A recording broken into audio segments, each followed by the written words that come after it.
I wanted to know the easiest way to stain my fence, so I tested 3 different methods and I'm going to show you what worked best. The first method is cheap and easy, but it's a lot of work and it isn't that fast. The second method you probably haven't seen anyone dumb enough to actually try before.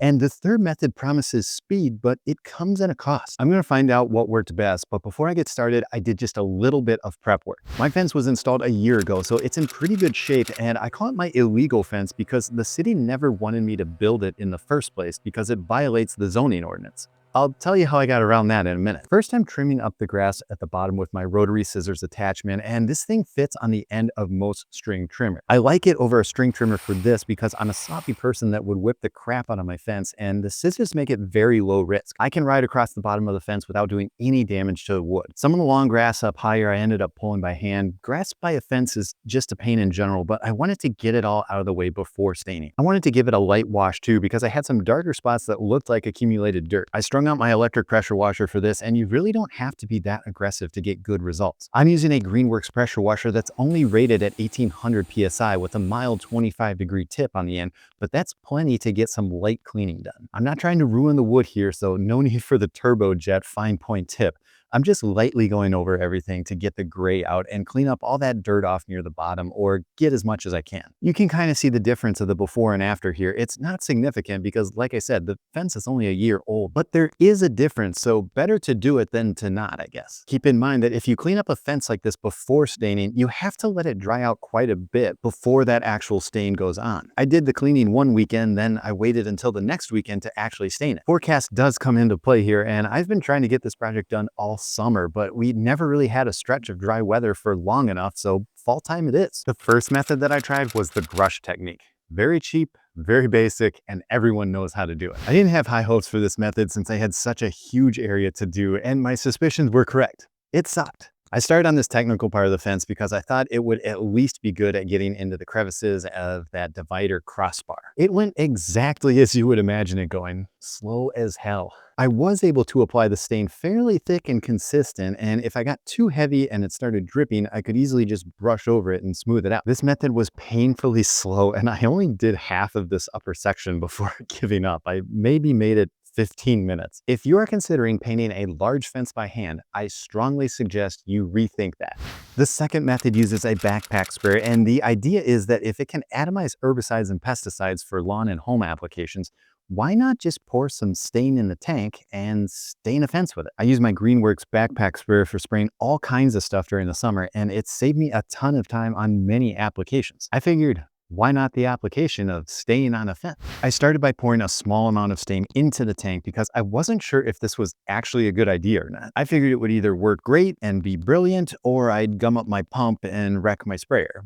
Either way, I was excited to see the results. I flipped the pump on and tried to purge the hoses, but the pump just continued to cycle, and I was only getting some residual water coming out of the sprayer that was already in the line. It turns out the stain is too thick for the sprayer to work, and even though the stain doesn't look super thick like paint does, it's still way too thick for what this pump on this sprayer is designed to do. Now I'm using a water-based stain from Valspar, and it'll be linked in the video description if you want to check it out, but I knew I could just add water to change the viscosity and thin it out a bit, so that's exactly what I did. I roughly mixed it 1-to-1 and gave it a good shake to mix things up. I was losing hope on this method actually working, but after switching the pump on again, I was excited to see that I was able to get product coming out of the sprayer. I'm using the tip that gives me the best atomization and even pattern, and everything looked great, so I was ready to take it to the fence and see how it performed. Overall, it wasn't terrible. It sprayed decently well, and I was able to easily and somewhat quickly get one section of fence covered. The biggest downfall with this method is what I already showed you, having to dilute the product instead of spraying it straight out of the bucket, and it's a huge negative for 2 reasons. One is the obvious time it takes to actually mix the stain with water, and the time it takes to fill the tank because it only holds about 3 gallons. It claims it holds 4 gallons, but that's filled to the brim, and also 4 gallons of fluid on your back is pretty heavy, so I don't go much over 3.5. This project used 15 gallons of stain, so I'd have to mix 30 gallons of diluted stain if I wanted to use my backpack sprayer for the whole thing. That's a lot of mixing and around 10 tank refills too. Kind of a lot of messing around, but it could work. The second negative to having to dilute the stain has to do with overall coverage. Since the product is diluted, it's reasonable that the coverage isn't as heavy as it would be using the stain straight up. While this is a semi-transparent stain that doesn't fully cover, with the diluted mixture spraying through the backpack sprayer, it was extremely light, and I would probably require a second coat to get the color right and achieve a heavier build. Hey, if you like this video so far, think about subscribing to the channel. I post DIY content and tool testing videos all the time. Now you might be thinking to yourself, hey moron, they make something that does exactly what you're trying to do. It's called a paint sprayer. And you are correct. The third method is exactly that, a paint sprayer from Graco, a Magnum X7 to be exact. And its sole existence is to spray paint as quickly and efficiently as possible. Now, I'm not a professional painter, quite the opposite actually, and I had never used a paint sprayer before. And honestly, I was kind of hesitant because I didn't actually know how to use it. I was a complete beginner. I was worried setup would be hard, that I wouldn't be able to get it to spray, or that the controls would be finicky, and that cleanup with all the hoses and purging would be a nightmare. Graco's whole thing is easy to use, and it really wasn't that bad to set up, and all I needed was 3 buckets: the stain, a bucket of clean water, and a waste bucket. By setting the sprayer to purge, I started by sucking up clean water, cycling it through the pump to clean it out, and then running it off into the waste bucket. After that, I swapped out the clean water bucket for the bucket of stain and dropped in the suction tube while leaving the purge tube in the waste bucket. The sprayer is still set to purge, and by switching it on, I'm sucking up stain and cycling it through the pump. When I can see it coming out into the waste bucket, the sprayer is primed and I can put both tubes into the stain bucket. All I have to do now is set the machine to the spray setting, and that's going to start filling the line with stain. I'm triggering out into the waste bucket, and all I'm doing is waiting for the stain to completely fill the line and come out the spray tip. When it changes from water to stain,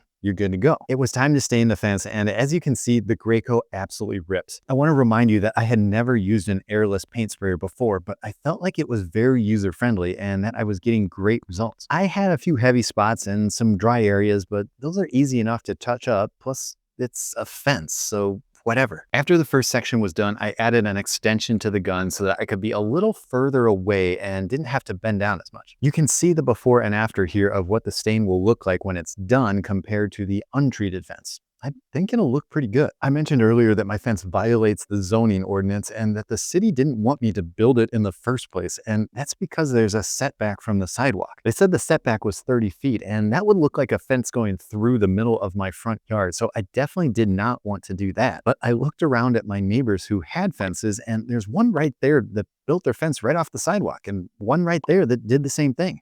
Just down the street, there's another one, and one over there. It seemed like everyone was building their fence right next to the sidewalk.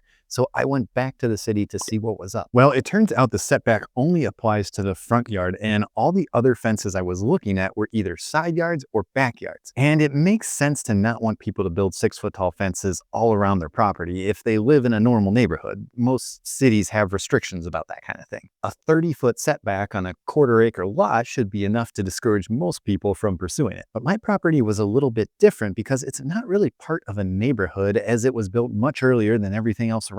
I argued with the city that what I wanted to do wouldn't take away from the aesthetic of the area, and that it would actually match perfectly with what most of the neighbors already had. It wouldn't look weird at all. I also assured them that it would be a nice high-quality cedar fence that would instantly raise all property values. Well, maybe not all that, but I told them it wasn't going to be a janky chain link fence or something that wasn't going to fit the vibe of what was already there. Several emails, plans, estimates, drawings, and even a city council meeting later with the mayor and city planning board, I was granted my permit to start the project. The paint sprayer worked great, and while my application wasn't perfect, it looks pretty good from the street. And hey, it's a fence, so it'll be fine. It might not be surprising that the purpose-built thing for doing the thing turned out to be the best thing, but my takeaways are these. Use the right tool for the job, and even though the paint sprayer has a higher upfront cost, if you find yourself DIYing a little bit here and there, owning one of these will make so many jobs so much easier in the future. I have links for all the products I used in the video description, and if you like this video, you might also like these videos. And don't forget to subscribe to the channel for more DIY content coming soon.